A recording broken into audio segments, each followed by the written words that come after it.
Y en una nueva conferencia de prensa aquí en la capital mexicana, el expresidente boliviano Evo Morales, quien tiene asilo político en México, pidió la ayuda internacional para conformar una comisión de la verdad sobre las elecciones de octubre, de lo que sucedió.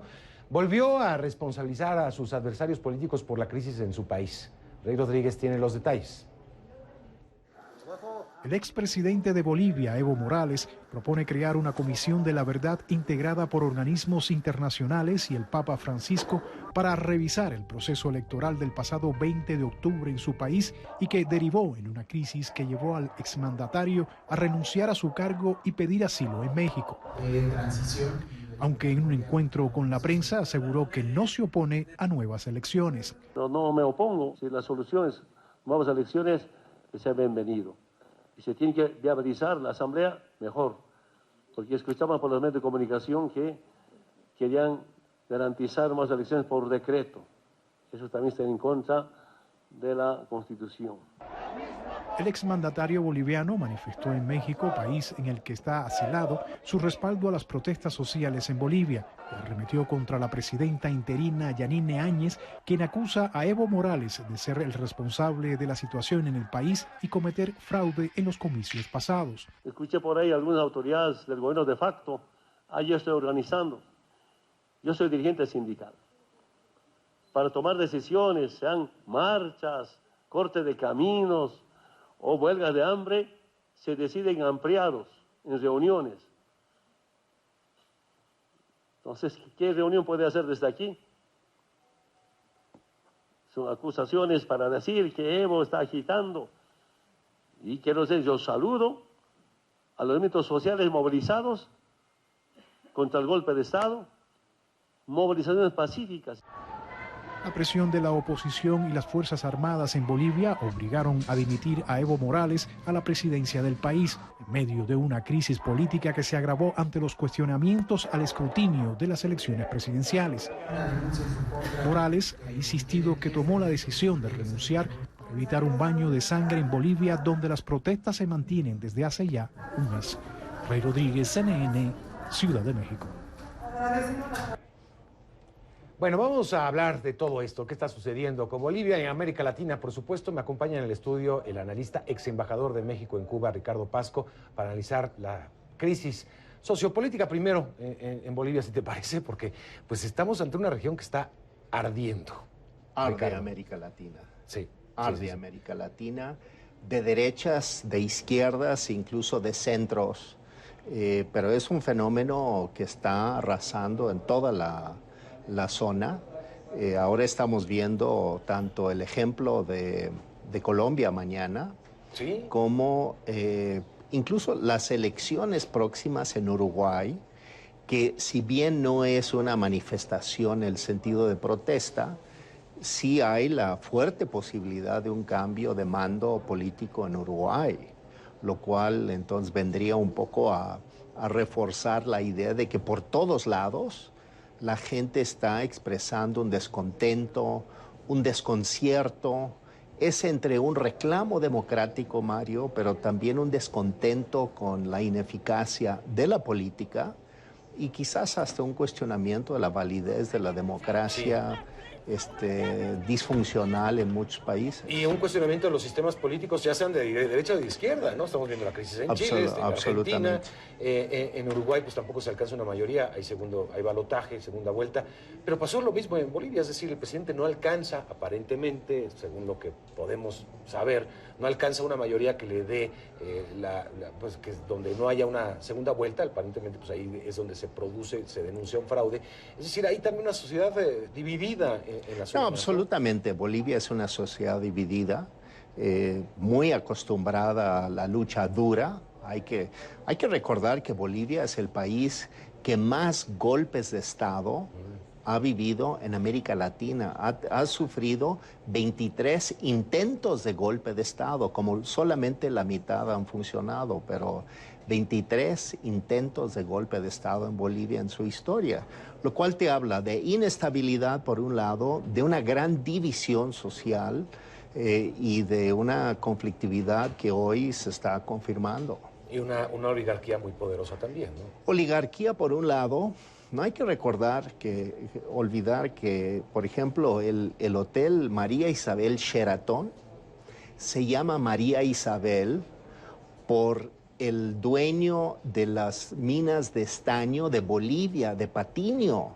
Su hija se llamaba María Isabel y por eso ese edificio, ese Hotel Sheraton, es el María Isabel, por la hija de un zar del estaño boliviano. Sí. Bien, no tenía yo ese dato, pero es interesante. Ahora, ¿qué está pasando en un país donde llega la izquierda a través de Evo Morales? Obviamente se reivindica la lucha indígena, un país con la mayor presencia indígena de todo el continente, creo que sigue siéndolo Bolivia, una clase media casi inexistente que Evo Morales le fue fortaleciendo esa clase media. Es decir, creo que en todo esto, muchos han dicho hay que reconocer los logros de Evo Morales y creo que todo el mundo los puede reconocer, están ahí los números. ¿Qué pasa después? ¿Por qué hay en las izquierdas esa tentación de prolongarse en el poder? Es la tentación de pensar que solamente uno es capaz de gobernar, que solamente uno, el yo, soy el indicado para seguir este proceso. Incluso lo dijo ya aquí en México, dijo, yo quería estar por lo menos 20 años en el poder. Por lo menos. Es lo que dijo. Es absurdo, completamente absurdo, trágico, porque ahora el resultado es trágico. Porque además, en América Latina, y este es el efecto, cuando se gobierna cometiendo errores como el error que cometió Evo de querer repetirse en el poder cuando ya no le tocaba y no lo entendió, por lo tanto la caída de Evo es producto de los errores de Evo, pero es la política pendular. Entonces de repente te vas de una izquierda discursiva, radical, que enfrenta y polariza a la sociedad, a una derecha que hace lo mismo. Me decías que Bolivia es uno de los países con mayor número de golpes de Estado, efectivos y no efectivos. ¿Este fue un golpe de Estado, en tu opinión? Sui generis en todo caso. Sui generis porque en realidad lo que yo veo ahorita, por ejemplo, el día de hoy, es que todos están tratando de respetar la Constitución de Bolivia.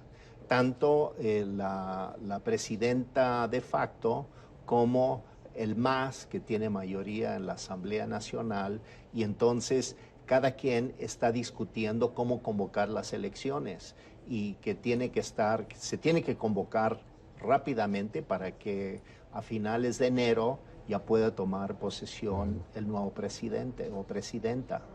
Entonces, lo curioso del fenómeno boliviano, y creo que esto refleja algo de América Latina, es que se busca tratar de por lo menos dar la impresión de que se está respetando la Constitución. Entonces, unos y otros pelean por ser los más constitucionalistas y los más legales dentro de una situación sui generis y de mucha violencia. Sí. ¿Crees que coincides en que lo más positivo sería un llamado a elecciones lo más pronto posible, siempre y cuando existan condiciones? Absolutamente. Ya están en eso, de hecho, tratando de convocar elecciones.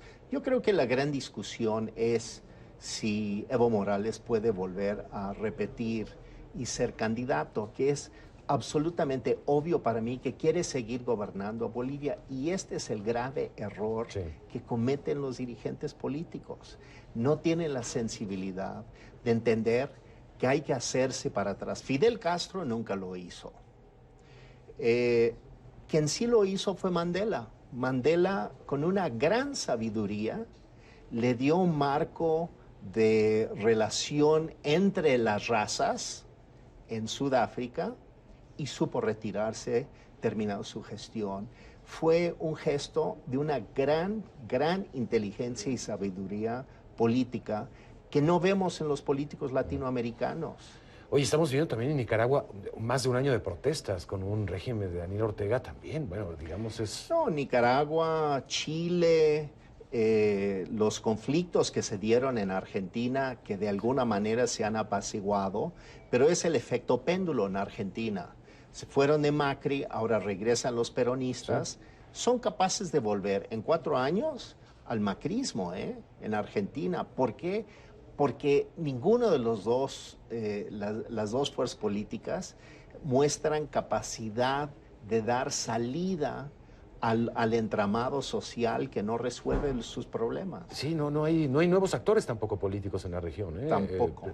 Podríamos decir tal vez El Salvador, con un Nayib Bukele que pues, aparentemente mostraba ciertas cualidades distintas, ¿no? Un joven, pero sí, está entrampada la política latinoamericana. Pero lo que vemos en América Latina es la estrategia de la polarización. Sí. Y esto es común de norte a sur. Los gobernantes que creen que les conviene polarizar a las sociedades para mantenerse en el poder. Y esto está infectando a las sociedades para dirimir los problemas y evitar esta idea de que oscilamos entre derechas extremas y izquierdas extremas. Y le hace un enorme daño a nuestras sociedades. Ricardo, muchas gracias por estar aquí con nosotros para ayudar a comprender parte de lo que está pasando en América Latina. Gracias al embajador Ricardo Pasco.